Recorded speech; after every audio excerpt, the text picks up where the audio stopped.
শেষ পর্যন্ত রাজার মতো করেই জিতলেন থালাপাতি বিজয়। দক্ষিণ ভারতের প্রধান রাজ্য তামিলনাড়ুতে নরেন্দ্র মোদীর বিজেপির প্রধান লক্ষ্য ছিল অন্তত বিরোধী রাজনীতির পরিসরে কিছুটা জায়গা করে নেয়া। কিন্তু মোদীর স্বপ্নে পানি ঢেলে থালাপাতি বিজয়ের বিরাট জয় সব হিসেব উলটপালট করে দিল। এখন এই সিনেমা সুপারস্টার হতে পারেন তামিলনাড়ুর মুখ্যমন্ত্রী। অন্যদিকে বিরোধী রাজনীতির প্রধান মুখ হতে পারে বর্তমান ক্ষমতাসীন ডিএমকে, যা আরও পিছিয়ে দেবে বিজেপিকে।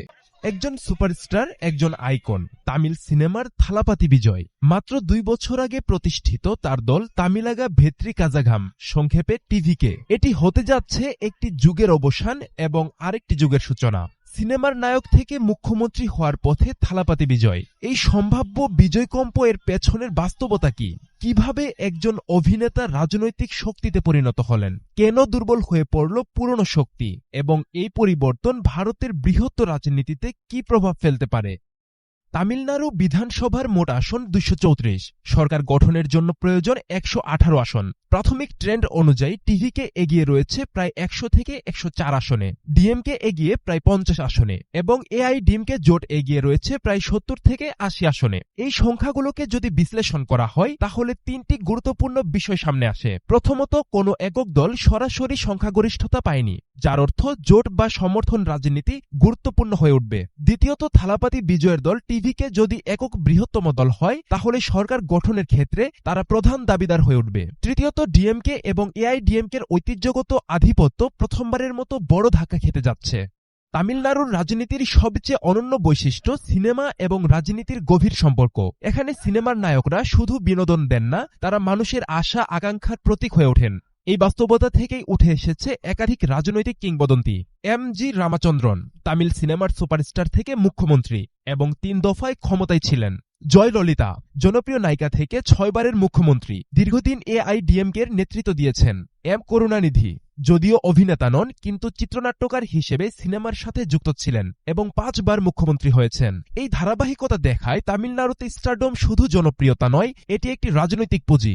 বিজয় থালাপাতির উত্থান হঠাৎ নয়, এটি একটি পরিকল্পিত ধাপে ধাপে তৈরি হওয়া রাজনৈতিক যাত্রা। তার কেরিয়ার শুরু হয়েছিল একজন জনপ্রিয় অভিনেতা হিসেবে, কিন্তু সময়ের সাথে সাথে তার সিনেমাগুলোতে রাজনৈতিক বার্তা বাড়তে থাকে। তার চলচ্চিত্রগুলোতে দেখা যায় দুর্নীতির বিরুদ্ধে লড়াই, সাধারণ মানুষের পক্ষে অবস্থান, শিক্ষা ও সামাজিক ন্যায়ের দাবি। এই বার্তাগুলো ধীরে ধীরে তার ব্যক্তিগত ইমেজের অংশ হয়ে ওঠে। এর পাশাপাশি তার ফ্যান ক্লাবগুলোকে তিনি সংগঠিত করেন। এই ফ্যান ক্লাবগুলোর রক্তদান কর্মসূচি, ত্রাণ কার্যক্রম ও সামাজিক উদ্যোগের মাধ্যমে জনগণের সাথে সরাসরি সংযোগ তৈরি করে। পরে এই নেটওয়ার্কের রূপ নেয় রাজনৈতিক সংগঠনে। ডিএমকে এবং এআইডিএমকের দীর্ঘদিনের আধিপত্য এক সময় শক্তি ছিল, কিন্তু এখন সেটি দুর্বলতার কারণ হয়ে দাঁড়িয়েছে। কারণ দীর্ঘদিন ক্ষমতায় থাকার ফলে অ্যান্টি ইনকামবেন্সি, দুর্নীতির অভিযোগ, পরিবারতন্ত্রের সমালোচনা ও নেতৃত্বের পরিবর্তনে অস্থিরতা তৈরি হয়েছে। বিশেষ করে জয়ললিতা এবং করুণানিধির মৃত্যুর পর 2 দলই ক্যারিসমেটিক নেতৃত্বের ঘাটতিতে ভুগছে। এই শূন্যস্থান পূরণ করেছে থালাপাতি বিজয়। বিজয়ের কৌশল ছিল অন্যদের থেকে সম্পূর্ণ আলাদা। তিনি সরাসরি আক্রমণাত্মক রাজনীতি করেননি, নিজেকে পরিবর্তনের প্রতীক হিসেবে উপস্থাপন করেছেন। ডিজিটাল মিডিয়া ব্যবহার করেছেন, গ্রাসরুট লেভেলে কাজ করেছেন। সবচেয়ে গুরুত্বপূর্ণ, তিনি তার স্টার ইমেজকে রাজনৈতিক বার্তায় রূপ দিয়েছেন। তামিলনাড়ুর জনসংখ্যার বড় অংশ তরুণ। এই তরুণদের বৈশিষ্ট্য, তারা সোশ্যাল মিডিয়ায় সক্রিয়, তারা দ্রুত পরিবর্তন চায়, তারা পুরনো রাজনীতিতে আগ্রহ হারিয়েছে। এই প্রজন্মের কাছে বিজয় একজন অভিনেতা নন, একজন আইকন। এই আবেগই ভোটে রূপ নিচ্ছে। তামিলনাড়ুর ভোটাররা আগে দলভিত্তিক আনুগত্যে অটল থাকতেন, এখন সেখানে দেখা যাচ্ছে ইস্যুভিত্তিক ও ব্যক্তিকেন্দ্রিক ভোটিং প্যাটার্ন। এই পরিবর্তনই বিজয়ের মতো নতুন শক্তির জন্য জায়গা তৈরি করেছে। আরেকটি গুরুত্বপূর্ণ দিক হল তামিলনাড়ুর রাজনৈতিক সংস্কৃতিতে ক্যারিসমেটিক লিডারশিপের গুরুত্ব। এমজিআর বা জয়ললিতার সময় যেটা দেখা গেছে সেটি হল দলের চেয়ে নেতা বড় হয়ে ওঠেন। বর্তমান সময়ে ডিএমকে বা এআইডিএমকে নেতৃত্ব তুলনামূলকভাবে বেশি প্রাতিষ্ঠানিক এবং কম ক্যারিসমেটিক। ফলে ভোটারদের একটি অংশ এমন একজন নেতাকে খুঁজছিলেন যিনি আবেগ তৈরি করতে পারেন, যিনি মানুষের সঙ্গে সরাসরি সংযোগ তৈরি করতে পারেন। এই জায়গাটিতেই এগিয়ে গেছেন থালাপাতি বিজয়। তথ্য প্রযুক্তির বিস্তারও এই নির্বাচনে বড় ভূমিকা রাখছে।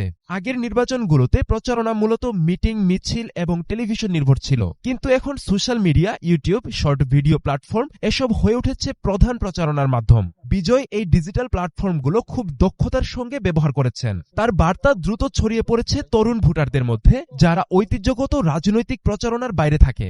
আরেকটি বড় বিষয় হলো জোট রাজনীতির সম্ভাবনা। যদি কোনো দল এককভাবে সংখ্যাগরিষ্ঠতা না পায়, তাহলে সরকার গঠনের জন্য জোট অপরিহার্য হয়ে উঠবে। এই ক্ষেত্রে বিজয়ের সামনে দুটি পথ থাকতে পারে। একদিকে তিনি নিজে জোট গঠন করে ক্ষমতায় আসতে পারেন, অন্যদিকে তিনি কিংমেকার হিসেবেও ভূমিকা রাখতে পারেন। এই সিদ্ধান্তই নির্ধারণ করবে তার রাজনৈতিক ভবিষ্যৎ কোন দিকে যাবে। এই নির্বাচনের সবচেয়ে বড় শিক্ষা হতে পারে ভারতের আঞ্চলিক রাজনীতি এখনো পরিবর্তনের জন্য উন্মুক্ত। দীর্ঘদিন ধরে একই শক্তির আধিপত্য থাকলেও সঠিক সময়, সঠিক নেতৃত্ব এবং সঠিক কৌশল থাকলে নতুন শক্তির উত্থান সম্ভব। তামিলনাড়ুর এই নির্বাচন সেই সম্ভাবনার একটি বড় উদাহরণ হয়ে উঠতে পারে। তাহলে কি সত্যিই তামিলনাড়ুতে শুরু হতে যাচ্ছে নতুন যুগ, যেখানে পর্দার নায়ক হয়ে উঠবেন জনতার মুখ্যমন্ত্রী, নাকি এটি কেবল একটি ক্ষণস্থায়ী ঢেউ? উত্তর দেবে সময়, উত্তর দেবে চূড়ান্ত ফলাফল। তবে একটি বিষয় এখনই পরিষ্কার, তামিলনাড়ুর রাজনীতিতে পরিবর্তনের ঝড় শুরু হয়ে গেছে, আর সেই ঝড়ের নাম বিজয় কম্প। খবরটি ভালো লাগলে অবশ্যই চ্যানেলটি সাবস্ক্রাইব করে লাইক করুন।